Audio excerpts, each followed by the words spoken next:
Salut les guitaristes, c'est Benjamin.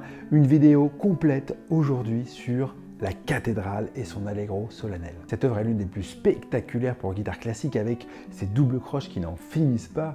André Segovia disait que cette pièce de virtuosité était parfaite à inscrire dans le répertoire des guitaristes classiques pour leurs concerts, mais elle n'est pas si simple pour tout le monde. Alors peut-être que vous êtes guitariste amateur ou étudiant et que vous mettez le métronome assez rapide et que vous essayez de vous accrocher, mais attention à ne pas s'épuiser, parce qu'en faisant ça, souvent on passe à la trappe les petites subtilités qui vont nous permettre justement de jouer cette cathédrale avec fluidité. Alors aujourd'hui, on va passer en revue cet allegro avec différentes versions qu'on peut trouver sur certains passages entre le manuscrit de Barrios lui-même et les éditions éditées. Pour avoir ma version gratuite en PDF, elle est en description et comme je suis sympa, je vous ai aussi mis le manuscrit de Barrios. Alors on commence tout de suite avec deux doigtés possibles pour la main droite, soit celui-ci,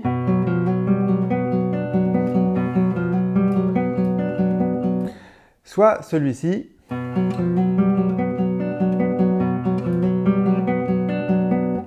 Donc vous avez vu, soit on utilise pouce, index, pouce, soit on utilise le pouce seulement pour le si grave et on fait pouce, majeur, index. Bon, moi j'ai l'habitude de mettre le pouce deux fois, donc c'est un peu comme vous voulez. En tout cas, je vous conseille, quel que soit votre doigté, de préparer vraiment les doigts de la main droite. Donc quand vous jouez le pouce, vous préparez l'index. Quand vous jouez l'index, vous préparez le pouce. Là, vous préparez déjà le majeur, l'index, le majeur. Ainsi de suite comme ça. En plus, ça ne va pas vraiment s'entendre puisqu'on joue sur des cordes différentes.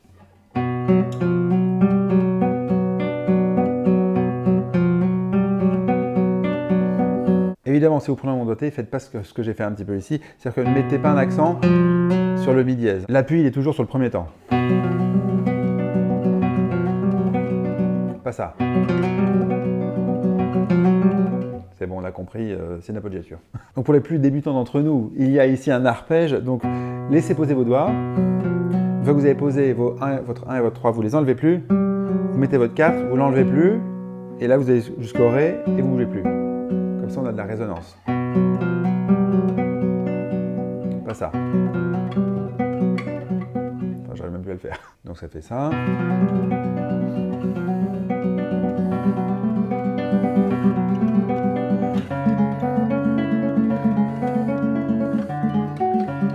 Ensuite ici, vous avez le barré et une fois que vous faites le si, vous pouvez l'enlever et relâcher. Parce que la pièce, vous allez voir, elle est longue, elle est difficile. On a la main gauche en feu assez rapidement, donc on va essayer de trouver tous les petits endroits où on peut un peu relâcher. Donc quand vous faites ça, vous faites le la et ensuite dès que vous faites le si, vous lâchez. Vous laissez poser évidemment votre premier doigt sur le si grave pour qu'on ait de la tenue, mais vous enlevez votre barré, ok? Vous relâchez, vous reposez et vous relâchez. Et ça va nous permettre d'être beaucoup plus souple pour le déplacement sur le do dièse. Ok, pas ça. Voilà, ça c'est pas terrible. Ici, essayez vraiment de ne pas penser par bloc, pas comme ça. Mais on va essayer de fluidifier justement ces déplacements. Vous allez chercher le do dièse et une fois que vous l'avez joué, vous lâchez et vous allez sur le sol avec le troisième doigt. Pareil ici, vous jouez le sol, vous faites votre si. Et après, vous déplacez votre troisième doigt.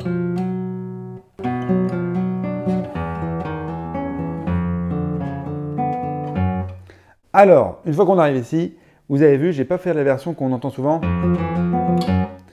avec le Fa et Mi. C'est celle que je faisais jusqu'à ce que j'ai préparé cette vidéo. Et j'ai vu dans la version de manuscrite de Barrios que en fait, c'était Ré, Do, Ré, Si, Ré. Je pense pas que ça soit si dur, je ne l'ai pas vraiment travaillé à fond, mais bon, autant faire ce que Barrios a écrit. Hein. En tout cas, ça, on est sûr que c'est de sa main. Donc ça donne ça. Et même plusieurs versions pour la suite. Alors, en fait, je ne sais plus laquelle est la version manuscrite ou pas que je vous ai mise. Soit celle-ci avec le petit demi-ton qui nous fait attendre, qui est franchement la plus simple. Vous avez un arpège de fa dièse majeur qui fait ça. Alors, soit il y a un fa, soit il y a un do selon les versions. En tout cas, faites attention à ça. Donc, pour votre main droite, pareil, vous anticipez. Et attention de ne pas bouger votre main quand vous allez jouer dans les aigus. Votre main gauche. Hein. Voilà, restez bien en position, ne faites pas ça. Parce que là, vous allez vous retrouver vraiment trop loin avec le quatrième doigt. Donc, restez vraiment avec la main gauche bien en face.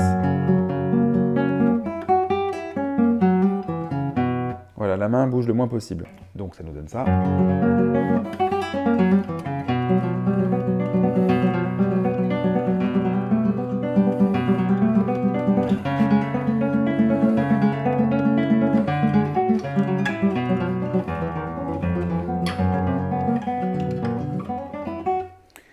Et on va voir maintenant la suite. Donc je passe sur les petites subtilités de la main droite, index, majeur, annulaire. Tout est dans le PDF, donc c'est pas très intéressant en plus en vidéo. Donc on va continuer avec la deuxième partie de ce refrain.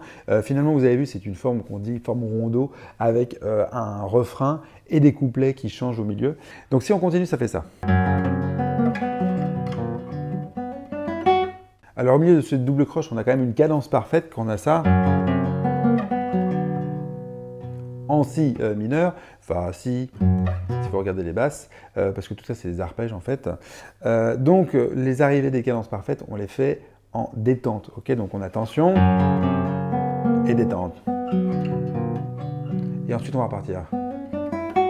Donc prenez le temps un petit peu ici, je sais que c'est que des doubles croches, c'est difficile, mais ici on va prendre un petit peu d'air avant de repartir, ok? On parlera un petit peu plus musicalement du début là, parce qu'on l'a plein de fois, mais ici faites attention quand même de prendre votre temps. Donc ça donne ça. Et on repart. Vous avez vu, il y a un petit... Ensuite, les liaisons. Alors, ne vous focalisez pas sur les liaisons du manuscrit. Honnêtement, c'est comme vous voulez.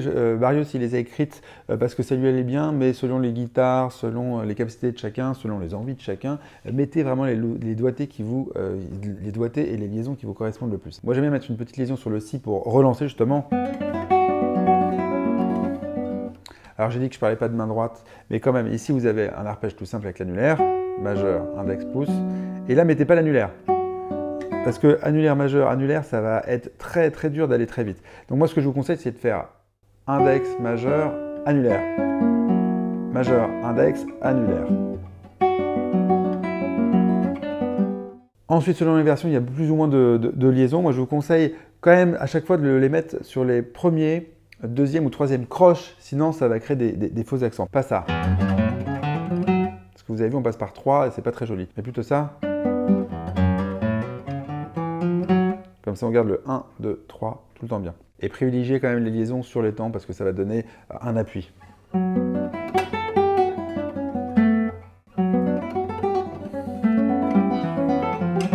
Pas simple ici parce qu'en fait, on a plusieurs voix dans ces doubles croches. On a la voix du haut qui fait ça. La, sol, mi, fa, sol, mi. Et ce qu'on veut, c'est qu'elle tienne le plus longtemps possible. Alors, c'est pas tout le temps possible, mais un petit peu quand même. Donc ici, quand vous avez le la, faites-le vraiment sonner jusqu'au sol, et c'est là où le sol, on va pas pouvoir le tenir si longtemps que ça. Donc tenez au moins le la jusqu'au sol, et le sol un petit peu moins fort pour pas qu'on l'entende quand il y a une coupure, justement. Vous avez vu, en fait, souvent, ces doubles croches, ce sont des arpèges qu'il faut laisser sonner. Hein. Quand vous avez ça, ça va ensemble. Hein. C'est un accord de fa dièse majeur. Et pareil ici, il faut le laisser sonner, c'est pas ça. Hein. Évidemment. Hein. Petite liaison pour bien fluidifier. Et là, on a plusieurs versions. Alors moi, j'étais très surpris pour préparer cette vidéo parce que je vous l'annonce, je ne l'ai jamais joué en concert cette pièce, je la travaille depuis que je suis ado, enfin je l'ai travaillé ado et puis là je l'ai reprise un petit peu, et je découvre des choses que je n'ai jamais entendues en concert et qui sont dans le manuscrit. Donc souvent, moi j'entends ça, ok, mais dans la version manuscrite, on a ça. Et là, attention. Donc on a vraiment une harmonie différente. Ici on a un accord de La majeur, ensuite Mi mineur 7 pour ceux qui sont un peu jazzeux, et ensuite La majeur. Et dans la version qu'on entend souvent, c'est souvent ça, donc c'est La majeur, Sol majeur, et ensuite le La. Donc faites comme vous voulez, hein, voilà. Mais moi depuis que j'ai trouvé cette version avec cette couleur-là, elle me plaît beaucoup. Et quand on arrive ici, la version de Barrios, c'est avec des liaisons. Et la version que fait par exemple John Williams, qui a vraiment joué beaucoup de Barrios, il le fait en arpège. Moi Moi, j'ai tendance à préférer en arpège, mais c'est comme vous voulez. C'est pour vous donner des petites clés d'écoute et pour faire votre choix. On a maintenant la grande descente d'arpège qui peut sembler peut-être un petit peu longue avec la reprise, mais bon. Donc ici, vous avez pouce index qui sont rapprochés et l'annulaire qui est loin. Donc faites attention à avoir la main toujours bien stable, hein, parce que si vous faites ça, ça va pas marcher. Hein. Vous prenez ça comme un exercice, faites pouce index, vous bougez pas votre main et ensuite vous rajoutez l'annulaire. Normalement, jouer l'annulaire, ça ne doit pas vous faire déplacer la main. Okay, c'est l'annulaire qui s'adapte. Donc vous avez vu ici la mélodie, finalement c'est le pouce. Alors comme il y a des reprises, des fois on pourra faire ressortir un peu plus l'index ou surtout plus l'annulaire qui enrobe un peu tout ça. Mais pour la version simple, on va dire qu'on va faire ressortir plus le pouce. Et on va essayer de le suivre pour que tout ça, ça soit les gâteaux dans les changements. Parce que dès que vous avez des changements d'accords, c'est là où ça va pas être simple, vous allez voir. Donc le premier enchaînement, c'est pas trop compliqué. Là, vous remettez le deuxième doigt sur le do dièse. Là, attention, vous n'avez pas besoin de vous déplacer comme ça et de faire un énorme bruit. Moi, ce que j'aime bien, c'est ce doigté-là. Vous mettez votre premier doigt, quitte après à faire un petit écart pour aller faire le sol avec le troisième doigt. Moi, je trouve pas ça très compliqué, mais au moins, on n'a pas de déplacement.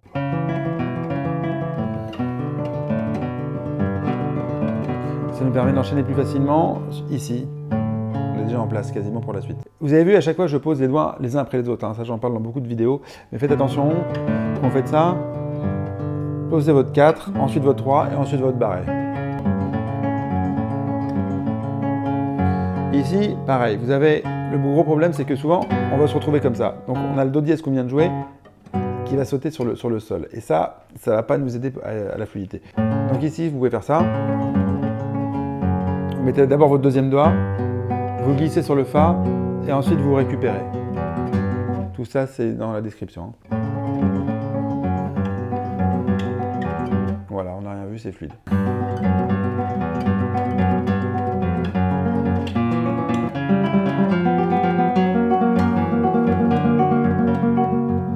Donc les doigtés, je les ai un peu changés, hein. J'ai utilisé beaucoup de cordes à vide pour que ça sonne plus en fait. Donc allez voir le PDF toujours. Mais en tout cas, quand vous reprenez la deuxième fois justement, vous pouvez changer de couleur, changer de timbre. Je sais pas, vous pouvez peut-être plus écouter votre annulaire. Si vous butez un annulaire, je sais pas, par exemple le premier, ça peut donner un son peut-être un peu plus rond.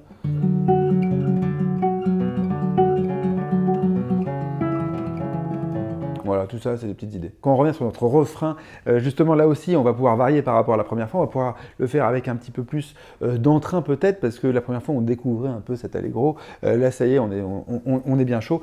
Mais ce dont j'aimerais vous parler maintenant, c'est des directions, parce qu'on n'a pas trop parlé tout à l'heure, on a parlé beaucoup de technique. Mais maintenant, on va parler un petit peu plus de musique. Et servez-vous de cette basse qui va être un si, qui va grossir, qui va se transformer en do, qui va aller jusqu'au ré, et ensuite qui va redescendre. Donc on va vraiment viser cet accord-là, et après diminuer un petit peu pour, à la fin, refaire la petite cadence parfaite.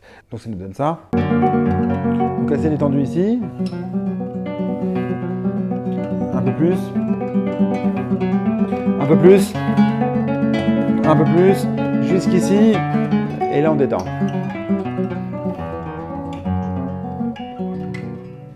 Ok? On est vraiment un long crescendo et un long décrescendo. Petite technique encore pour améliorer vos arpèges et qui va pouvoir vous servir, que vous allez pouvoir faire dans tout cet allegro, c'est de jouer avec des rythmes pointés. Donc on va commencer par long, court, long, court, long.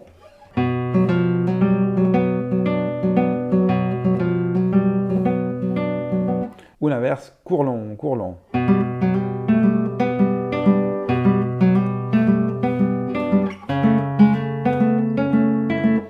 Et comme ça, vous allez voir s'il y a une note qui est plus longue à arriver que les autres, foncez dessus. Sur les autres passages, c'est exactement pareil. On arrive maintenant au deuxième couplet avec cette arrivée qui est différente entre le manuscrit et les versions éditées. Mais avant ça, si vous aimez cette vidéo, n'hésitez pas à la liker. Ça aide beaucoup au référencement de la vidéo par YouTube, donc merci à vous. Donc dans la version assez connue, on a ça. On s'arrête et ensuite on y va. Et dans la version manuscrite, justement, on n'a pas d'arrêt. Au lieu d'avoir ça, on n'a pas d'arrêt. Et je me suis demandé, mais pourquoi est-ce qu'il y a ça? Et en fait, par rapport à la fin de cette partie-là, vous allez avoir un temps de décalage. Donc c'est pour ça que dans le manuscrit ou dans d'autres versions, parfois vous avez la fin avec des basses en plus, mais ça on en reparlera tout à l'heure. Alors les liaisons maintenant. En général, essayez de faire les liaisons avec la main bien en face, hein, pas sur le côté. Sinon, ça ne marchera pas, vous ne serez pas régulier. Okay, je n'ai pas parlé non plus de la précision de la main gauche, mais tout ça évidemment pour avoir la main plus légère, essayez d'appuyer moins fort. Okay, essayez d'être plus précis, d'appuyer moins fort. Bon, là c'est trop difficile pour qu'on fasse un cours là-dessus, mais essayez d'y penser parce que vous allez voir, vous allez vite avoir la main en feu. Alors moi je vous propose ce doigté-là avec une petite liaison ici. Et là, au lieu de mettre le 3, comme je vois dans beaucoup de versions, ça crée un saut. Essayez de mettre le 2 parce que c'est pas très dur de mettre un petit écart avec le 2 et ça donne beaucoup de fluidité.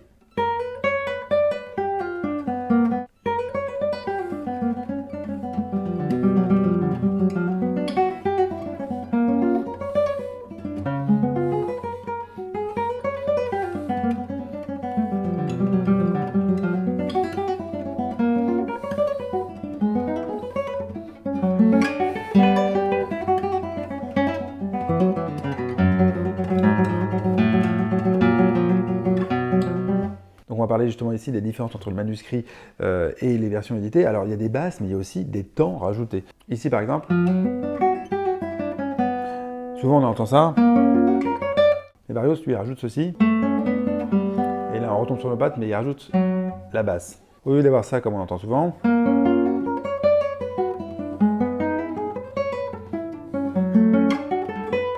on a quelque chose comme ça. Alors déjà on commence avec la basse, avec le fa qui est rajouté. Là aussi la basse.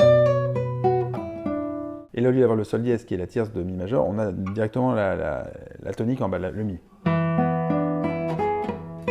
Là la basse. Et aussi là, le ré. Au lieu d'avoir... Donc vous avez tout ça sur mon PDF, mais évidemment c'était bien de l'entendre un petit peu parce que vous avez vu la version du manuscrit est un peu plus large.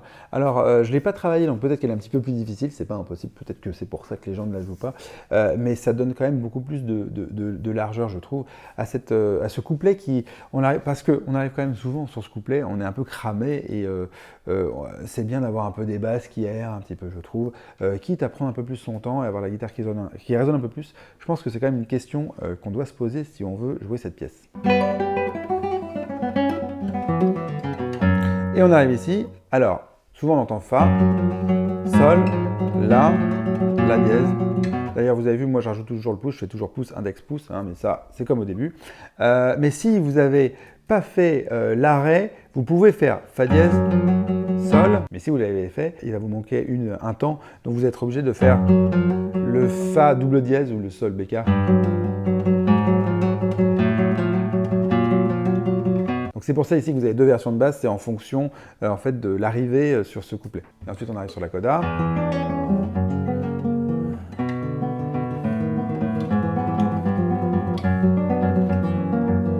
Ou soit ça. Bon, c'est un peu comme vous voulez, franchement, moi j'ai pas trop d'idées. J'ai l'habitude de faire toujours le même schéma, ça. Comme ça, quand on arrive ici, on n'est pas déboussolé. C'est un peu plus logique. Voilà. Et ensuite, l'arpège final, assez balèze. Hein, ça, c'est la dernière petite claque avant de s'arrêter. Donc, on arrive ici. Moi, je vous conseille ici de ne pas faire un barré, mais de le faire le si à vide. Comme ça, vous avez le temps de partir.